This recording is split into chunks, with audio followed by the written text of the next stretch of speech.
नमस्कार, आप देख रहे हैं एनवी न्यूज और मैं हूं आपके साथ नेहा। हिमाचल प्रदेश मंत्रिमंडल की बैठक मुख्यमंत्री सुखविंदर सिंह सुक्खू की अध्यक्षता में शिमला में आयोजित की गई। बैठक में मानसून की बारिश से हुई भारी तबाही के कारण जान गंवाने वाले लोगों को श्रद्धांजलि दी गई। इस दौरान राजस्व विभाग ने आपदा प्रबंधन और सार्वजनिक और निजी संपत्तियों को हुए भारी नुकसान पर विस्तृत प्रस्तुति दी। कैबिनेट ने स्वर्ण जयंती ऊर्जा नीति में संशोधन करने का निर्णय लिया, जिसमें एमओयू 40 वर्ष की अवधि के लिए होगा। रॉयल्टी पहले 12 वर्षों के लिए 15%, अगले 18 वर्षों के लिए 20% और शेष 10 वर्ष की अवधि के लिए 30% होगी। इसके बाद परियोजना राज्य सरकार को निःशुल्क और सभी बाधाओं और देनदारियों से मुक्त होकर वापस कर दी जाएगी। हालांकि विस्तारित अवधि के लिए राज्य को देय रॉयल्टी 50% से कम होगी।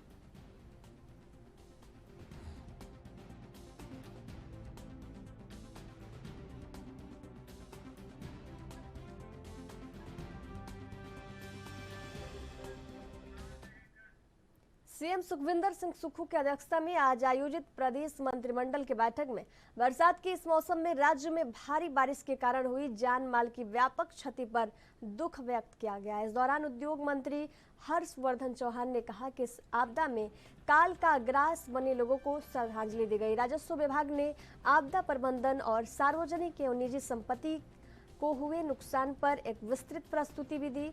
साथ ही मंत्रिमंडल ने स्वर्ण जयंती ऊर्जा नीति में संशोधन का निर्णय लिया।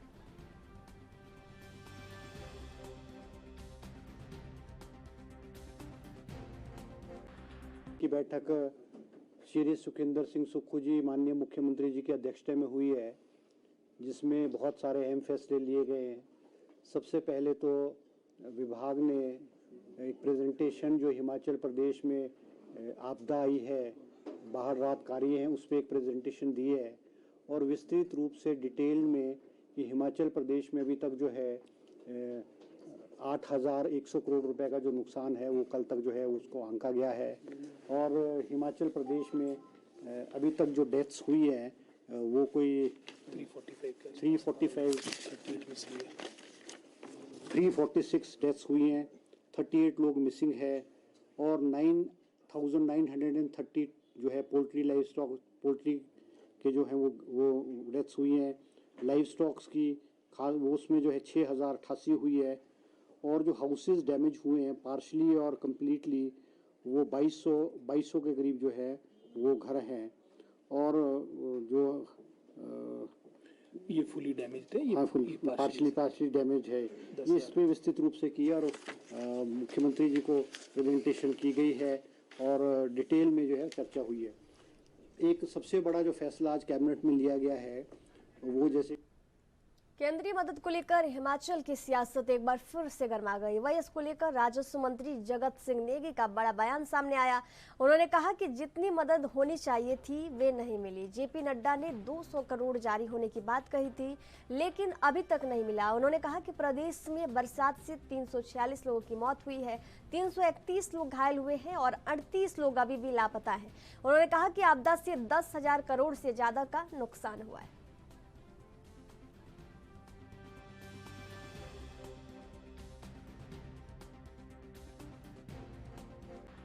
जहाँ तक सेब के फसल को लेके बात है, हमारा लगातार जो है सेब मार्केटों में चाहे हमारे विद इन स्टेट के अंदर है ट्रेड हो रहा है, बहुत अच्छा ट्रेड हो रहा है। स्टेट से बाहर भी जा रहे हैं, यहाँ तक कि राष्ट्रीय उच्च मार्ग हमारा जो है कालका से शिमला के बीच लगातार ये बंद होने के कारण काफ़ी कठिनाई हुई है, परंतु अल्टरनेट रोड से माल बाहर भी बहुत गया सेब। तो आज की तारीख में कोई 43 लाख से ज़्यादा पेटियां जो है मार्केट के अंदर ये विद इन स्टेट और बाहर जो है चला गया है। सर कितनी बचती है अभी जो मार्केट तक पहुंचा? अभी एक अनुमान के हिसाब से 2.5 करोड़ के करीब इस बार फसल रहने की उम्मीद है, बल्कि बढ़ भी सकता है 2.5 करोड़ से, क्योंकि बारिशों के कारण जो है फसल को काफ़ी नुकसान भी हुआ है। इसके साइज या जो है उस पर भी फर्क पड़ा है साइज पर, और साथ में बीमारियों का भी काफ़ी जो है इस बारिशों के कारण सेब के फसल पर जो है फर्क पड़ा है।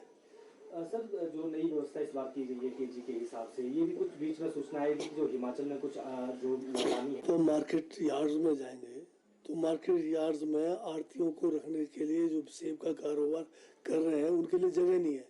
हमारे पास तो एप्लीकेशंस भी पेंडिंग पड़े हैं। पूरे प्रदेश में इतने सारे आड़ती हैं आए हुए कि हमें जो है जो लाइसेंसेस जो आवेदन किया हुआ है उसको भी हमें जो है थोड़ा रोक के देना पड़ रहा है।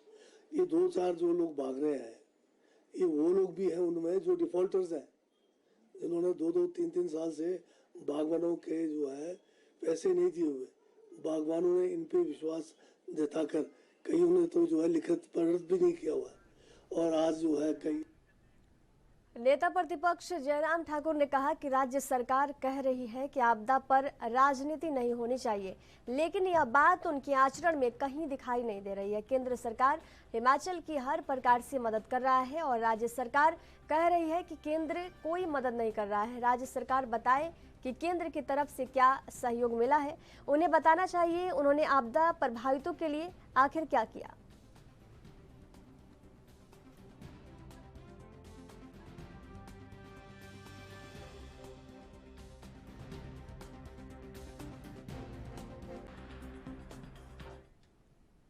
संसदीय क्षेत्र शिमला के सांसद सुरेश कश्यप ने नालागढ़ विधानसभा के अंतर्गत ग्राम पंचायत रामशहर के गांव मझेड़, ग्राम पंचायत बेहड़ी के गांव सलोड़ में भारी बारिश के कारण हुए जनता के नुकसान का जायजा लिया। सुरेश कश्यप जब रामशहर का दौरा करने निकले तो जोरदार बारिश की वजह से रास्ते बंद हो गए, जिसके कारण सांसद सुरेश कश्यप को काफी समय तक गाड़ी में बैठना पड़ा। काफी समय तक रास्ता बंद रहा, जिसके बाद पीडब्ल्यूडी विभाग को सूचित किया गया। विभाग ने कुछ समय के बाद रास्ते को खोल दिया। सुरेश कश्यप ने कहा कि जनता को अभी तक प्रशासन की ओर से कई जगह नाम मात्र राहत राशि जो कि 2500 से 3000 दी गई है और कई जगह राहत नहीं पहुंचाई गई।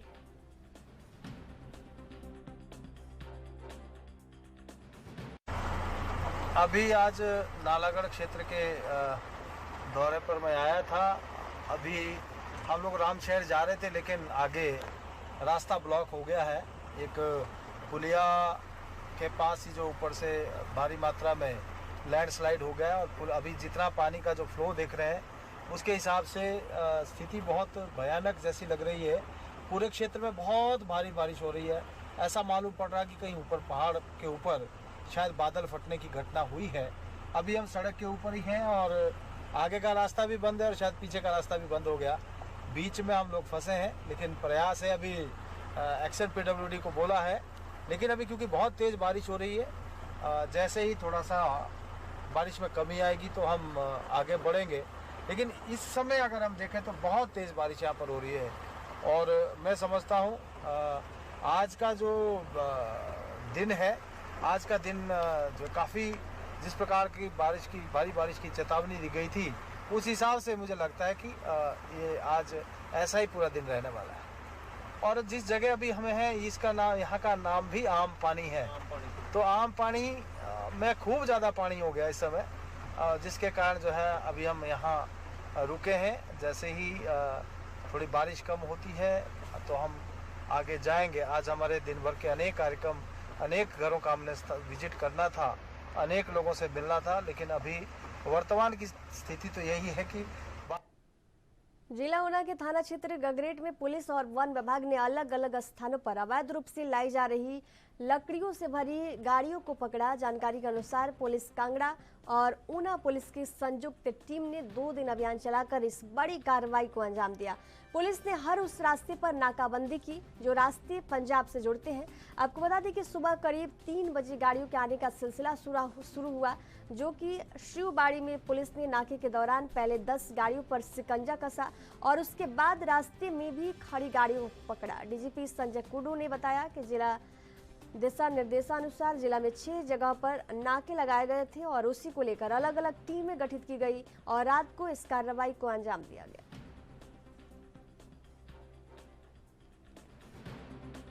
पृष्ठभूमि या बैकग्राउंड ये है कि माननीय मुख्यमंत्री जी ने मेरे को ये बताया था कि ऊना से बॉर्डर से होशियारपुर लकड़ी स्मगलिंग हो रही है, तो आप इसमें स्वयं जाइए और कार्रवाई कीजिए। तो हमने फिर टीम बनाई दुल्लर साहब की अध्यक्षता में, और दोनों एसपी कांगड़ा और एसपी ऊना की, और ये हम इंटेलिजेंस कलेक्ट करते रहे। और परसों फिर मैंने प्लान किया, कल मैं आया इधर और हमने यहाँ काफ़ी इंटेलिजेंस कलेक्ट की और ये डिसाइड किया कि पिछले रात हम एक ऑपरेशन करेंगे। तो हमने पूरा ये जो मॉडस ऑपरेंडी है इसका, जो क्राइम करने का तरीका है, इसको समझा और उसके बाद हमने ऑपरेशन प्लान किया और उसमें काफ़ी हमको सफलता मिली। भले ही राज्य विद्युत बोर्ड जिला बिलासपुर में कर्मचारियों की भारी कमी से जूझ रहा है, लेकिन वर्तमान में कार्यरत कर्मचारियों की मेहनत को कतई नज़रअंदाज नहीं किया जा सकता। विभाग के कर्मचारियों सहित अधिकारियों की कड़ी मेहनत का नतीजा है कि बरसात के तांडव में हुई तबाही से लड़ते हुए घुमरावी के अधिकांश क्षेत्रों की विद्युत आपूर्ति को बहाल कर दिया गया है और जो कुछ शेष क्षेत्र छूट गए हैं उन्हें भी शीघ्र बहाल कर दिया जाएगा। घुमरावी शहर में ऐसा मंजर देखने को मिला जहां एक ओर बारिश अपना रौद्र रूप दिखाकर बरस रही है तो तकनीकी कर्मचारियों विकट परिस्थितियों से पार पाने के लिए फील्ड में उतरकर तिरपाल लगाकर ट्रांसफार्मर को ठीक कर रहे हैं। तकनीकी कर्मचारियों ने दिन रात सेवाएं देकर विद्युत आपूर्ति को घुमरावी क्षेत्र के अधिकांश इलाकों में बहाल कर दिया है। दुखद है कि बिजली बोर्ड इन दिनों 60% के लगभग कर्मचारियों की कमी से जूझ रहा है।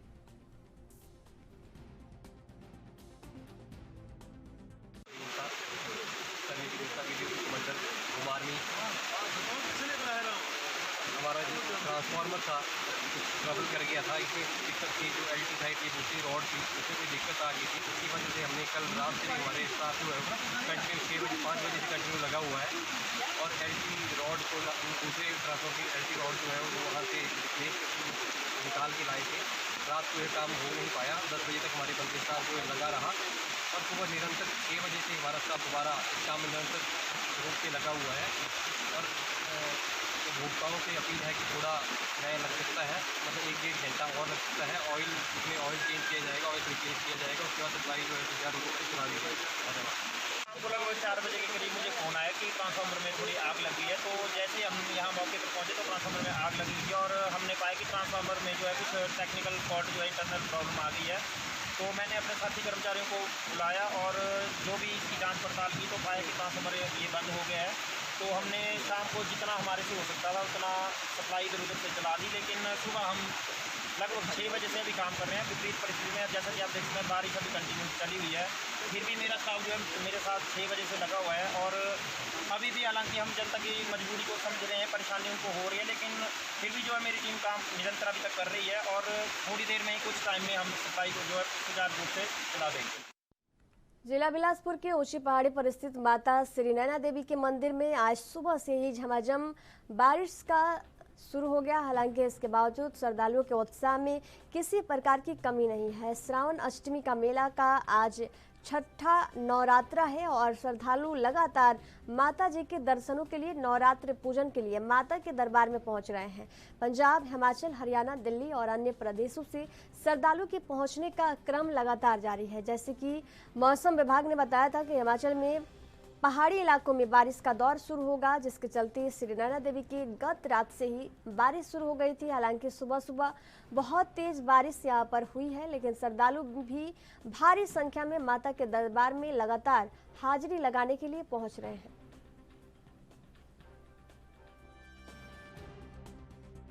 दर्शन हो जी माता जी के बहुत वधिया मीह पै रहा है जी, बहुत सुहाना मौसम है जी।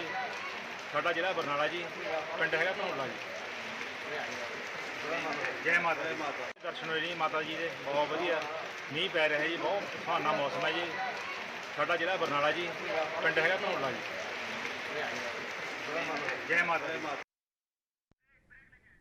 यहाँ रुकेंगे एक छोटी सी ब्रेक के लिए। ब्रेक के बाद जल्द हाजिर होंगे, देखते रहिए ANB न्यूज़।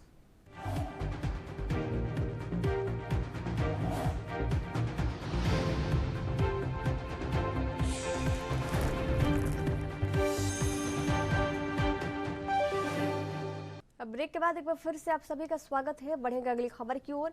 सिरमौर जिला मुख्यालय नाहन में भारी बरसात हुई है, जिसके चलते नाहन को पेयजल आपूर्ति करने वाली गिरी योजना बंद हो गई थी। उस बाद विभाग से इसे चालू किया गया और इसके अतिरिक्त भी अन्य खेरी योजना से भी आपूर्ति की जा रही है। शहर में राशनिंग करके एक दिन छोड़कर पानी दिया जा रहा है, लेकिन अभी भी कई इलाके ऐसे हैं जहां जल आपूर्ति नहीं हो पा रही है या कम जल आ रहा है। नाहन की पुलिस कॉलोनी सहित कई मोहल्लों में पानी की कमी की समस्या आ रही है।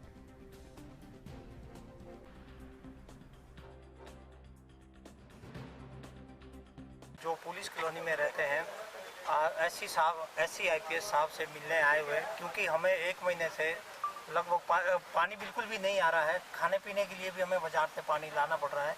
दिन रात ड्यूटी करने के बावजूद भी जब हम घर में आते हैं तो वहाँ सारे बर्तन खाली पाए जाते हैं। जितनी बार भी हमने कंप्लेंट दी, पर्सनली मिले, तो उसके ऊपर कोई कार्रवाई नहीं। IPS कर्मचारी आते हैं और पाइपों को बजा के वापस आ जाते हैं। तो अंत में मजबूर होकर सभी लोग 25-30 लोग जो है अब SC साहब से मिल रहे हैं, एक्शन साहब से भी मिलेंगे और अपने ग्रीवेंसेस को सॉल्व करने के लिए हम उनसे रिक्वेस्ट करेंगे कि जितना जल्दी हो सके हमें पानी मिले, ताकि हम अपनी ड्यूटी को ठीक ढंग से कर सकें। जब 6 जुलाई के बाद पुलिस कॉलोनी में सिर्फ 1 और 2 बार थोड़ा ही पानी आया, उसके अलावा हमें बाहर से टैंकर मंगवाना पड़ता है और जब किसी के या फिर दूसरों के क्वार्टर से पाइप लगा के पानी लेते हैं हम लोग और आते हैं, तो फिर हमें सोचना पड़ता है कि कहाँ पहले पानी लाएं या ड्यूटी के लिए। फिर ड्यूटी के लिए हम ड्यूटी के लिए आ जाते हैं, बट पानी के लिए सोचते कि हाँ ठीक है, अभी किसी और से टैंकर मंगवा के ही ऐसे ही काम चला रहे 1 महीने से। और जब फ़ोन करते तो ये लोग फ़ोन रिसीव नहीं करते हैं। सभी अच्छी तरह से वाकिफ़ हैं जो हमारी वाटर सप्लाई की स्कीम है। पिछले जब से बरसातें शुरू हुई हैं उससे टाइम टू टाइम हमारे जो डैमेजेस हो रहे हैं, जो ग्रेविटी लाइन है जैथल से हमारे नाहन की तरफ कोट रोड तक जो लाइन आती है 14 किलोमीटर की, जगह जगह से हमारी जो सेटलमेंट हो रही है बरसातों की वजह से उसके जॉइंट्स जगह जगह से खुल रहे हैं, डैमेज हो रहे हैं, जिसकी वजह से सप्लाई बाधित हो रही है। लेकिन इसमें हिमाचल में लोग अभी बीते दिनों हुई बारिश से हुए नुकसान को भुला भी नहीं पाए कि एक बार फिर बारिश की चेतावनी दी गई है। मौसम विज्ञान केंद्र ने 22 से 24 अगस्त तक बारिश का अलर्ट जारी किया है। मौसम केंद्र के अनुसार मंगलवार को येलो और बुधवार तथा गुरुवार को 2 दिन ऑरेंज अलर्ट जारी रहेगा। ऐसे में लोगों को सतर्क रहने की सलाह दी गई है। बारिश से तबाही के कारण हिमाचल में 899 करोड़ से अधिक संपत्ति को नुकसान हो चुका है। ऐसे में एक बार फिर से हिमाचल में भारी बारिश का पूर्वानुमान है।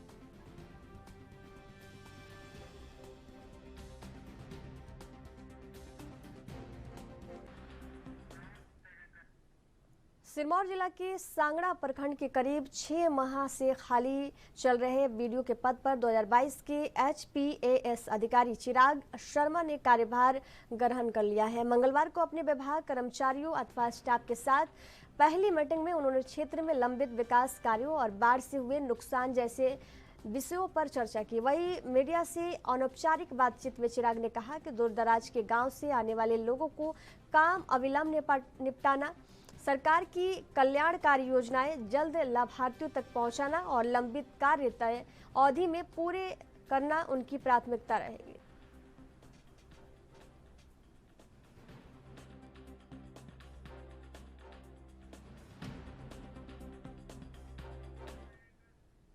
धारगला बरोटी मार्ग पर ट्रैक्टर दुर्घटना में चालक की मौत हो गई। मृतक की पहचान विशाल के रूप में हुई है। विशाल ट्रैक्टर लेकर बरोटी मार्ग पर जा रहा था। बरोटी के पास पहुंचने पर ट्रैक्टर का नियंत्रण बिगड़ गया। देखते ही देखते ट्रैक्टर सड़क पर पलट गई। ट्रैक्टर के नीचे आने से उसकी मौके पर ही मौत हो गई, जबकि उसके साथ ट्रैक्टर पर सवार दूसरे व्यक्ति को मामूली चोट लगी। घटना के बाद मौके पर लोगों की भारी भीड़ जमा हुई। वही घटना की सूचना मिलते ही पुलिस की टीम भी मौके पर पहुंच गई। पुलिस ने शव को कब्जे में लेकर पोस्टमार्टम के लिए सलूड़ी पहुंचाया।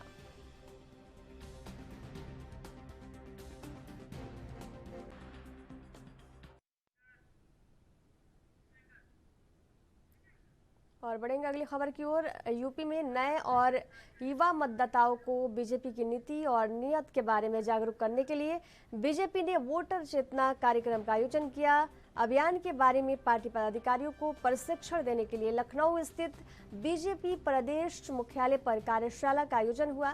इस दौरान पार्टी के राष्ट्रीय महामंत्री दुष्यंत कुमार गौतम, प्रदेश अध्यक्ष भूपेंद्र सिंह चौधरी और प्रदेश महामंत्री धर्मलाल सिंह भी मौजूद रहे। बता दें, वोटर चेतना अभियान के जरिए बीजेपी का 50% से ज्यादा वोटरों को साधने का लक्ष्य है।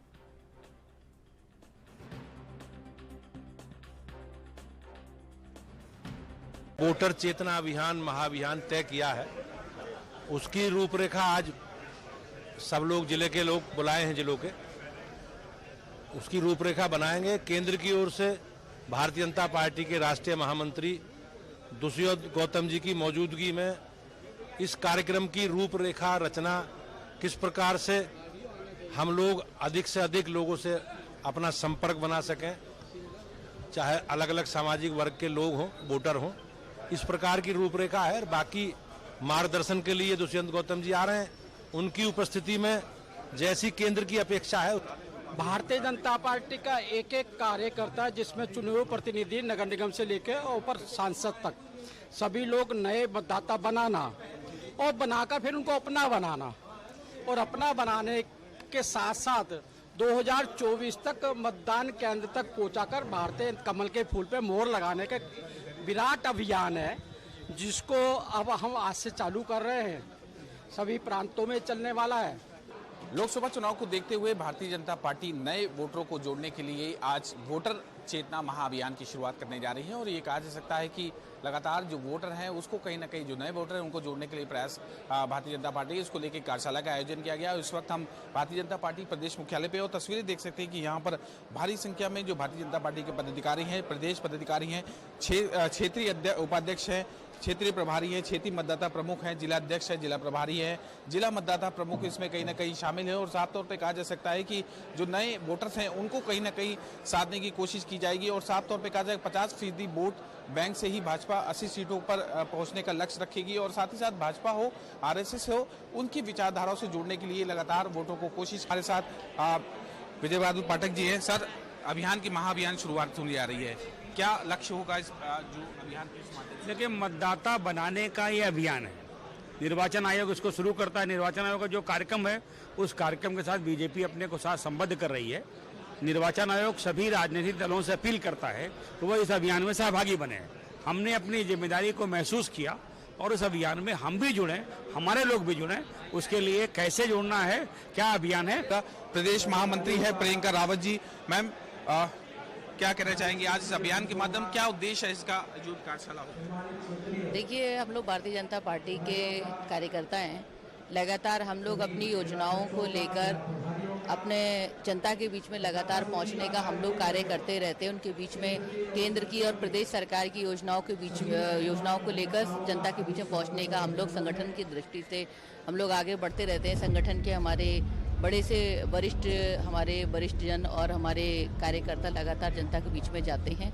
और ये वोटर चेतना महाअभियान का जो ये विषय है, ये हम लोग जनता के बीच में हमारे कहीं योजनाओं को लेकर, कहीं पॉकेट एरिया में कहीं कोई विषय रह गया तो हम लोग उनके बीच में पहुँचें। लगातार हम लोग ये कार्य करते रहते हैं। तो यही आज का ये विषय है वोटर महाअभियान को लेकर। महामंत्री प्रियंका रावत जी ने साफ तौर पे कहा कि हम सरकार की योजनाएं, केंद्र सरकार की योजना, राज्य सरकार की योजनाओं को लेकर जनता के बीच पहुंचाएंगे और जो कमियां रह गई उनको कहीं ना कहीं कमियों को पूरा करने के लिए इस कार्यशाला में रखा गया है। और बैठक लगातार चल रही है और साथ ही साथ सरकार की योजना के साथ साथ नए युवाओं को अपनी ओर जोड़ने के लिए भारतीय जनता पार्टी कोशिश कर रही है, ताकि उत्तर प्रदेश में जो 80 लोकसभा की जो सीटें हैं उनको सीटों को ज्यादा से ज्यादा सीटें को भारतीय जनता पार्टी अपने पक्ष में कर सके। कैमरा पर्सन दानिश के साथ फितेज सिंह, ANV न्यूज, लखनऊ। खबरों के सफर में फिलहाल दीजिए जाने की इजाजत। देखते रहिए ANV न्यूज। नमस्कार।